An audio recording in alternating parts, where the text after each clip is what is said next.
Nous allons voir des moyens de plus en plus performants de crypter des messages. Nous allons même commencer par un système inviolable, mais qui malheureusement n'est pas utilisable dans la pratique. La célèbre machine Enigma était une machine électromécanique qui tentait d'imiter ce chiffrement parfait. Nous en verrons le principe. Nous terminerons en expliquant le principe du chiffrement DES.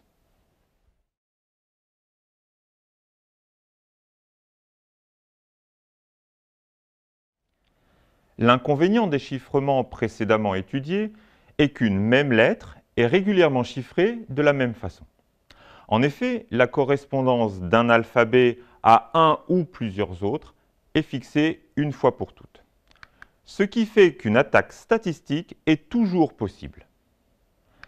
Nous allons voir qu'en changeant la correspondance à chaque lettre, il est possible de créer un chiffrement parfait.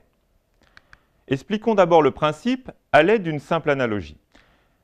Imaginons que j'ai choisi deux entiers dont la somme est 100 et que je vous pose la question « Pouvez-vous me donner l'un de ces entiers ?» Il vous est bien sûr impossible de répondre à une telle question car elle possède théoriquement plusieurs solutions. 0 plus 100, 1 plus 99, 2 plus 98, etc. Par contre, si je vous donne un indice, l'un des entiers, par exemple C, alors vous trouvez l'autre immédiatement en effectuant l'opération 100 moins C.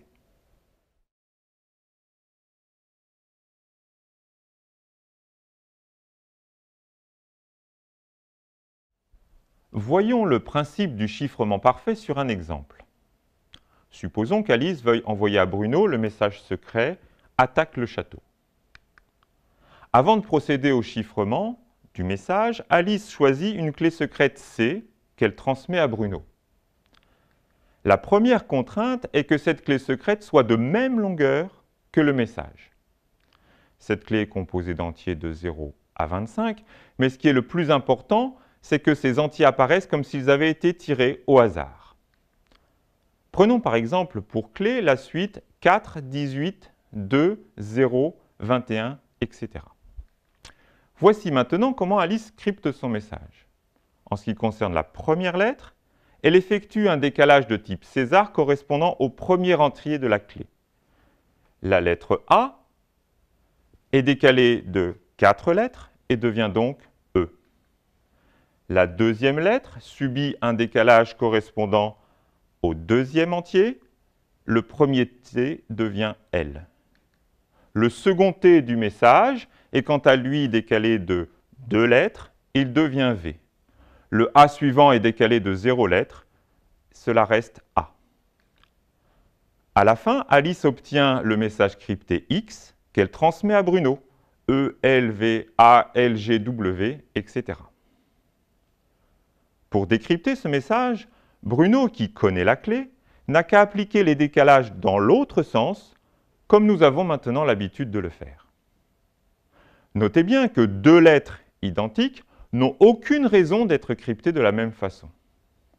Par exemple, les lettres T du message initial sont cryptées dans l'ordre par un L, un V et un M.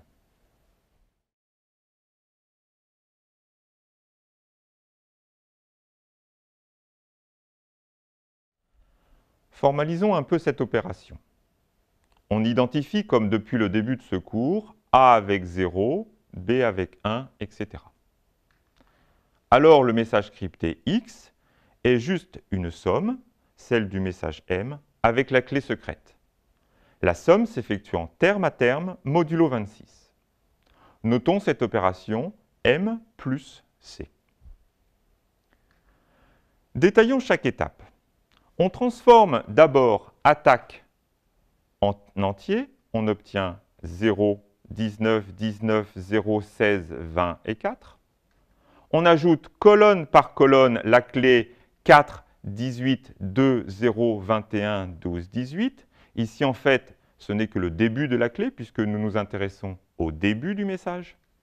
On obtient le résultat 4, 11, 21, 0, 11, 6, 22 qui correspond aux lettres E, L, V, A, L, G, W. Bruno reçoit le message crypté X et il connaît C. Il effectue donc la soustraction terme à terme modulo 26, x moins C, et retrouve le message M. Pourquoi ce système est-il inviolable? Pour chacune des lettres, la personne qui tente de déchiffrer le message est face à la question posée précédemment, à savoir trouver deux nombres en connaissant seulement leur somme. Toutes les possibilités s'offrent à lui. Il est donc dans l'impossibilité d'atteindre son objectif. Il y a néanmoins trois principes essentiels à respecter pour que ce système soit inviolable. La longueur de la clé doit être égale à la longueur du message. Cette clé doit être choisie au hasard et elle ne doit servir qu'une seule fois. Ce système est parfait en théorie, mais ne l'est pas du tout en pratique. Tout d'abord, il faut que la clé soit aussi longue que le message. Pour un message court, cela ne pose pas de problème. Mais pour crypter une image, par exemple, cela devient très lourd. Ensuite, pour chaque message, Alice doit posséder un moyen sécurisé d'envoyer la clé secrète à Bruno avant même de lui faire parvenir le message. Cela n'a pas tellement de sens, à moins de s'être mis d'accord au préalable sur une longue liste de clés secrètes.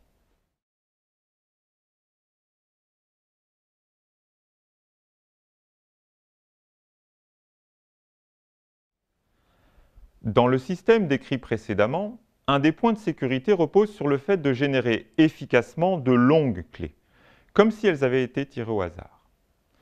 Nous allons étudier deux systèmes de chiffrement qui s'inspirent de cette idée.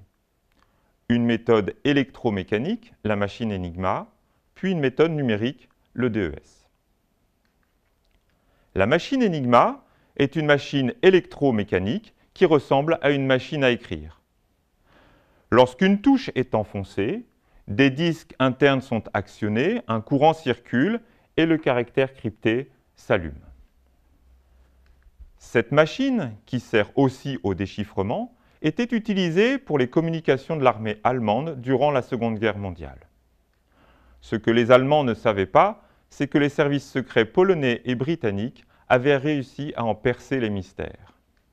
Ce long travail d'études et de recherche a nécessité tout le génie d'Alan Turing, à la fois mathématicien, cryptologue et informaticien, mais aussi des innovations technologiques avec la construction de calculateurs programmables, ancêtres de nos ordinateurs.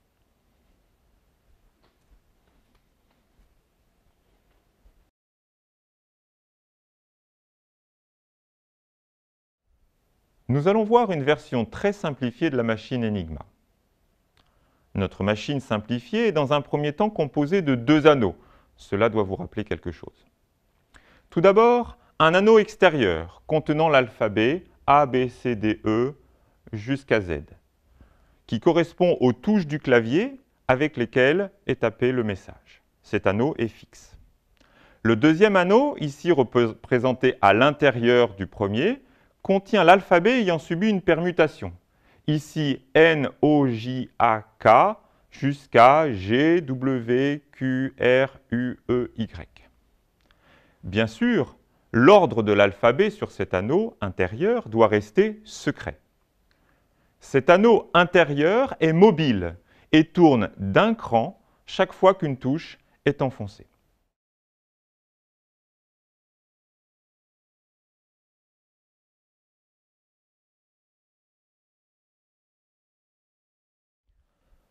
Voyons le processus de chiffrement du mot BAC, B-A-C, avec la clé de chiffrement définie précédemment, dont on fixe le point de départ, par exemple la lettre G.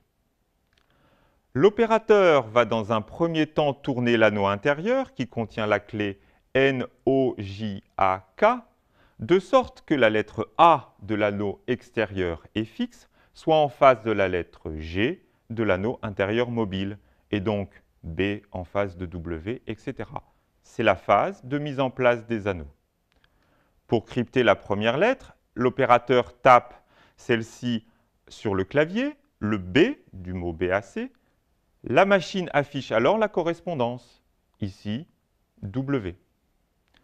L'anneau intérieur tourne alors d'un 26e de tour Et maintenant, le A extérieur se retrouve en face du W, la lettre B se retrouve en face de la lettre Q, et nous sommes prêts à crypter la seconde lettre.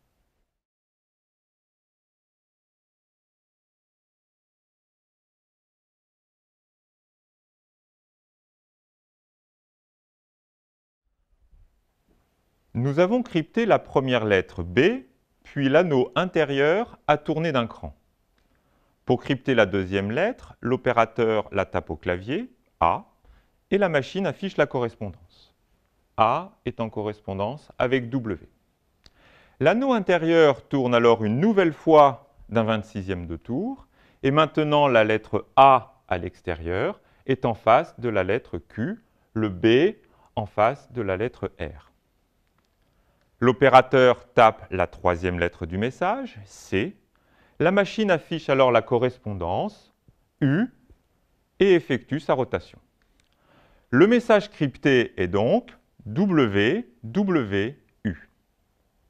Ce processus de chiffrement n'est autre qu'un chiffrement par bloc, comme nous l'avons vu dans les chapitres précédents. Mais l'intérêt de cette présentation est de permettre immédiatement des généralisations.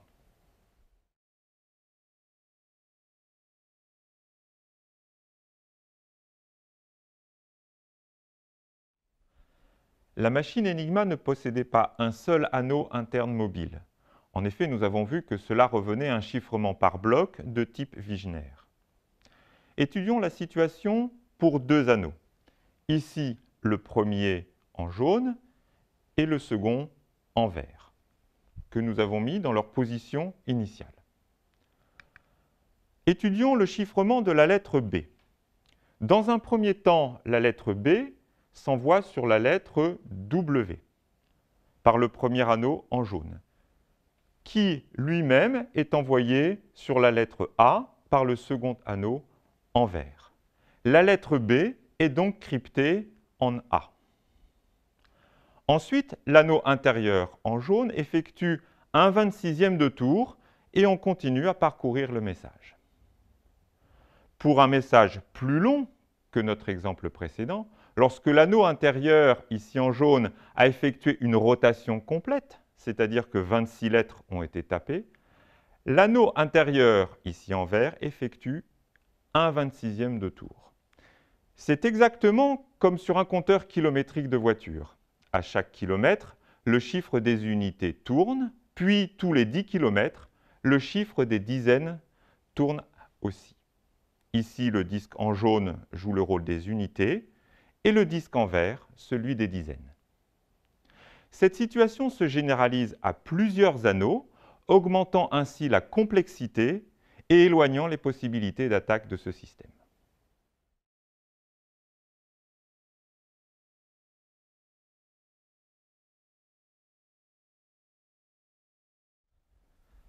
La machine Enigma génère mécaniquement un alphabet différent à chaque caractère crypté, tentant ainsi de se rapprocher d'un chiffrement parfait. Nous allons voir une autre méthode, cette fois numérique, le DES. Le DES est un protocole de chiffrement par bloc, qui a été, comme son nom l'indique, le standard de chiffrement américain et international de la fin des années 70 jusqu'en 2001. Commençons par rappeler que l'objectif est de pouvoir utiliser une clé très longue.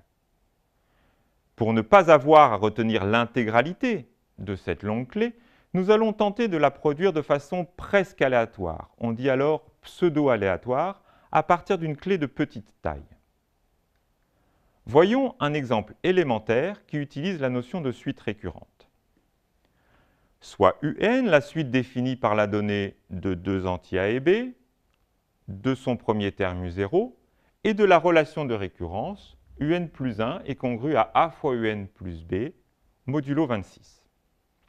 Par exemple, pour A égale 2, B égale 5 et U0 égale 6, nous avons U0 égale 6, puis U1 est égal à 2 fois 6 plus 5, qui vaut 17, toujours modulo 26, puis U2 qui vaut 2 fois 17 plus 5, c'est-à-dire 39, ou encore 13 modulo 26, et ainsi de suite. Les trois nombres A, B et U0 représentent la clé principale et les éléments de la suite UN, les clés secondaires ou, vues sous un autre angle, une très longue clé. L'avantage de cette construction est qu'à partir d'une clé principale, on a généré une longue, voire très longue suite de clés secondaires. Mais l'inconvénient est que cette liste n'est pas si aléatoire que cela. En effet, elle se répète. Ici, 17, 13, 5, etc., que l'on retrouve ici, 17, 13, 5, etc. Cette suite est périodique à partir d'un certain rang, et sa période est de longueur 12.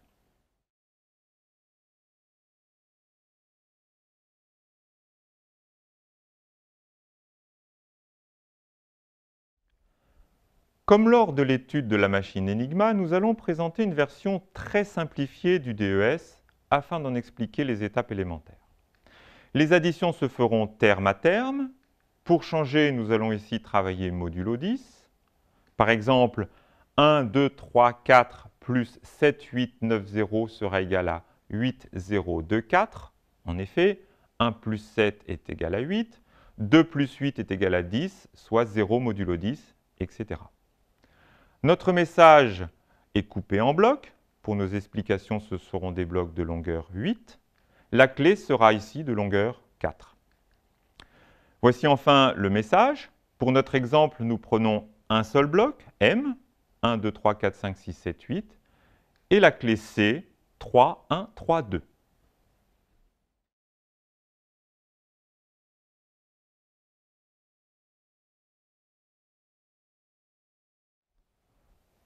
Voyons la première étape ou le premier tour de notre DES simplifié. Nous partons du message initial M0 que nous avons découpé en deux parties, G0 la partie gauche, D0 la partie droite. Nous souhaitons obtenir le message M1 qui est défini par D0 suivi de la somme de la clé et de sigma de G0, une transformation de la partie gauche, où sigma est une permutation circulaire. On effectue pour cela trois opérations. Tout d'abord, on échange la partie droite et la partie gauche de M0. On obtient ainsi 5, 6, 7, 8, suivi de 1, 2, 3, 4. Ensuite, sur la nouvelle partie droite, on permute circulairement les nombres. C'est la signification de sigma. 1, 2, 3, 4 devient 2, 3, 4, 1. Enfin, on rajoute à la nouvelle partie droite la clé. Je vous rappelle que la clé est ici 3, 1, 3, 2. Pour obtenir notre nouveau message M1, 5, 6, 7, 8, suivi de 5, 4, 7, 3.